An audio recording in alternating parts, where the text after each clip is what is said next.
Então, nessa ação penal 502, 365, 32, depoimento do senhor Pedro da Silva Correia de Oliveira Andrade Neto. Senhor Pedro, você vai fazer a contradita, doutor? Isso, excelência, boa tarde a todos. Pela defesa de Luiz Inácio Lula da Silva, eu tenho duas questões de ordem. Primeira, a impossibilidade de ser coletado o depoimento hoje do senhor Pedro Correia, porque não consta nos autos o acordo de colaboração que ele firmou com a Procuradoria-Geral da República.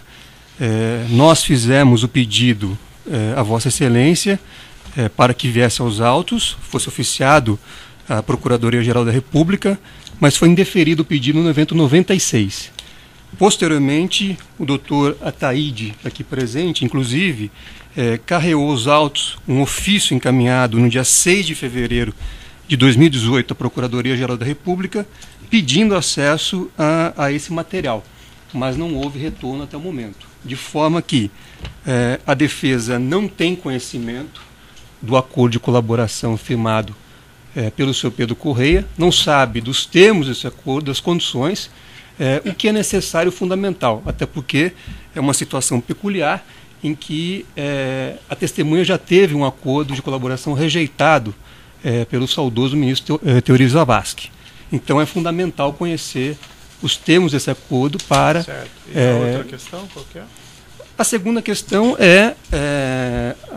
seria, na verdade, não só a contradita, mas a impossibilidade do senhor Pedro Correia ser ouvido como testemunha diante da situação peculiar. Além de já ter sido condenado no caso do Mensalão, ele teve um mandato parlamentar cassado em março de 2006 por quebra de decoro e também foi condenado por esse juízo. Então, a prevalecer, inclusive, critérios adotados por este juízo em relação a outras testemunhas que deixaram de ser ouvidas por estarem supostamente relacionadas à prática de crime, eu pediria o indeferimento do depoimento do senhor Pedro Correia com a máxima vênia. O Ministério Público já recebeu esse acordo? Não? Excelência, o Ministério Público já diligenciou... Pela ordem, Excelência. Só um pouquinho. O Ministério Público fez todas as diligências Pela ordem, necessárias. Excelência. Só um pouquinho, doutor, só um pouquinho. O Ministério Público fez todas as diligências necessárias para obter o acordo, até agora não chegou, Excelência. De toda forma, Excelência, trata-se de simples empréstimo de prova já colhida. Não há novidade para nenhuma das partes aqui presentes sobre o teor do depoimento. Além disso, há de se considerar o respeito ao estado de saúde da testemunha e evitar deslocamentos necessários. Por fim, Excelência, terceiros também não têm interesse de agir em relação aos termos do acordo. Mas, de toda forma, assim colecionado o material aos autos, que será encaminhado do STF, as partes poderão examinar e requerer, em prazo assinalado a esse juízo, o que for direito, inclusive novo depoimento para questionamentos complementares. E o Ministério ratifica, Excelência, todos já conhecem o depoimento do senhor Pedro Correia e já houve um despacho de empréstimo de prova. Então, nesse sentido, para evitar perda desse ato processual, o Ministério Público Federal entende ser necessário seguir os atos e prosseguir a oitiva. Certo. Doutor, alguma questão? Do advogado aí, do senhor Pedro? É o seguinte, porque foi pela defesa do réu aí, do Luiz Inácio, ele disse que havia sido rejeitado um primeiro acordo de colaboração e nunca houve rejeição pelo ministro Teori Zavascki. Houve simplesmente um pedido para que fosse recolocado, refeito algumas coisas, estava exagerado, inclusive em relação à colaboração, falando de assuntos que já estavam prescritos, e pediu-se que ele fosse resumido, essa colaboração. Nunca foi rejeitada, não. Certo. E esse acordo foi homologado mais recentemente? Sim, Excelência, foi homologado e encontra-se o acordo na 12ª Vara, que é aí da Justiça Federal do Paraná, na execução penal, já está sendo cumprido o acordo. Certo. Bem, a questão do acordo do... Foi homologado em outubro do ano passado. Tá bom, suficiente. A questão do acordo do senhor Pedro, ele não se encontra disponível esse juízo aqui, não foi recebido, não foi enviado pelo Supremo Tribunal Federal. Do modo, as partes, como foi consignado antes, poderiam requerer diretamente ao Supremo Tribunal Federal atrás dessa prova. Diante, porém, do que está sendo colocado aqui hoje, eu vou deferir na termo de audiência a expedição de ofício ao Supremo Tribunal Federal para solicitar cópia desse acordo. De todo modo, eu vou tomar o depoimento do senhor Pedro Correia, não vejo prejuízo para o ato.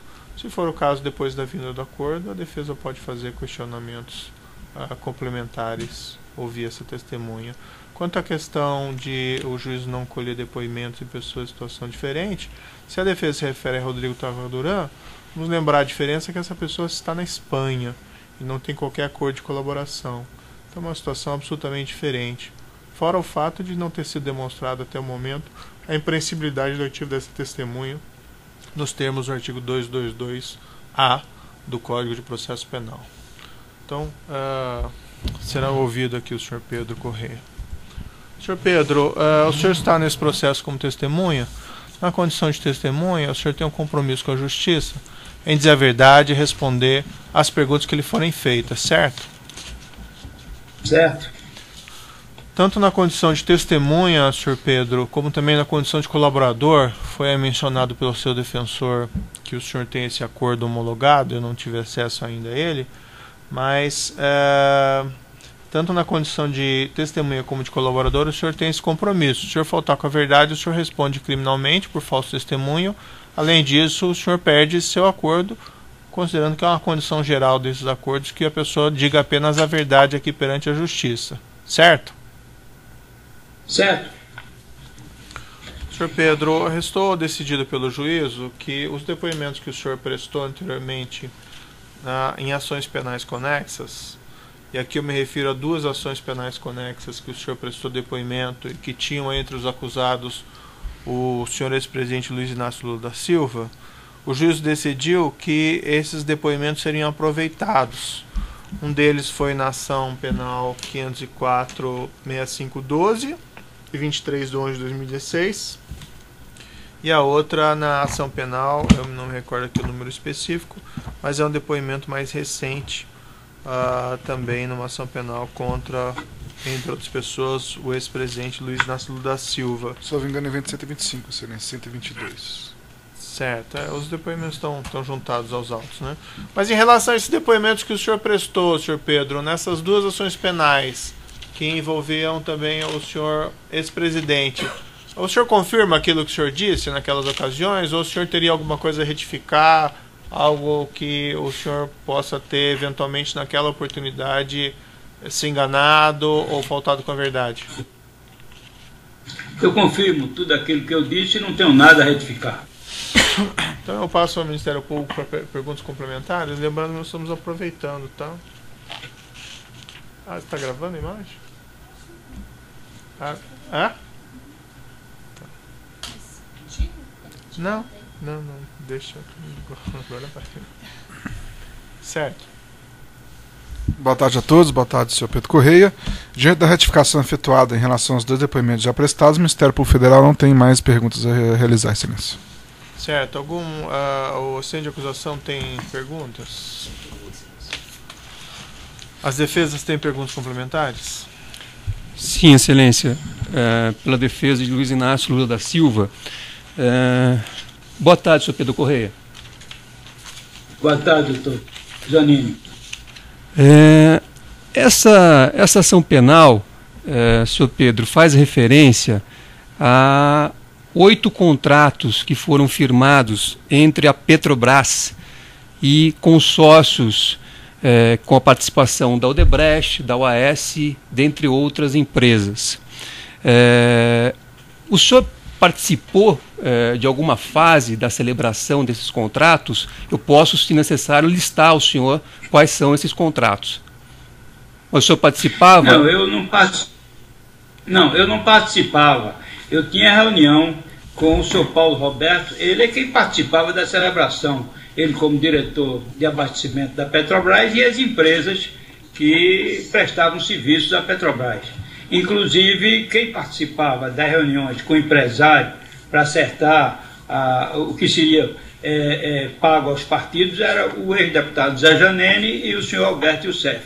Eu não tinha ligação com as empresas, com exceção da Queiroz Galvão, porque o diretor era de Pernambuco e eu tinha bom relacionamento, e o deputado Zé Janene me pedia, quando tinha dificuldade de falar com a Queiroz Galvão, me pedia para interceder. Certo. Então, pelo que eu entendi, diretamente o senhor não participou de nenhuma das fases desses contratos, nem da fase de licitação, nem da fase da celebração do contrato. E tampouco o senhor teve contato com as empresas que contrataram com a Petrobras. É isto? Eu não conhecia o senhor Marcelo Odebrecht, não conhecia o senhor Léo Pinheiro. Certo, eu pediria que o senhor respondesse objetivamente. A pergunta é, o senhor não participou de nenhuma das fases da celebração desse contrato e nem da assinatura desses contratos, correto? Com exceção da Queiroga Galvão, não. Certo. E também o senhor não teve contato direto aqui com o Odebrecht, nem o OAS e nem com a empresa Vitória no tocante à celebração desses contratos discutidos nesta ação penal? Veja bem, eu conhecia alguns dos executivos, por exemplo, da Odebrecht. Não, a pergunta não é essa, senhor Pedro. A pergunta não é essa. A pergunta não é essa. A pergunta é se o senhor tratou... Eu estou entendendo o que o senhor está perguntando. Doutor, você está perguntando, deixa o testemunho responder, doutor. Pelo amor de Deus. O senhor pode... A pergunta é se o senhor tratou com a Odebrecht, OAS e Chaim especificamente em relação aos contratos discutidos nesta ação penal. Com essas empresas, não. Com exceção da Queiroga Galvão, eu não tratei com nenhuma outra empresa sobre os contratos da Petrobras. Certo. Então, eu posso concluir que o senhor jamais teve conhecimento de qualquer acerto relativo a esses contratos com supostas reformas feitas em um sítio em Atibaia. Não, eu não tenho nenhum conhecimento de reforma feita no sítio de Atibaia. Eu sabia que o presidente Lula tinha um sítio em Atibaia, porque as pessoas diziam que iam lá jogar futebol, visitar o presidente, mas eu não tinha nenhum conhecimento, nunca fui nesse sítio de Atibaia e não sabia nem o nome do sítio. E, na verdade, eu não tinha... eu sabia que os contratos tinham propina, porque nós recebíamos propina da diretoria de abastecimento. Mas não é essa a pergunta que eu estou fazendo. Só deixa a testemunha responder. Sim, eu não estive no sítio Atibaia, eu não sabia que o sítio Atibaia, eu conheço o fato de uma maneira geral. Conheço o fato de que o presidente tinha um sítio no interior de São Paulo, não sabia em que município era, mas que tinha um sítio e que recebia os amigos no fim de semana para jogar futebol, essas coisas. Pronto, não sei mais nada além disso. Certo, o senhor só sabia que. O senhor só ouviu falar. O senhor ouviu falar só que o ex-presidente tinha um sítio, é só isso?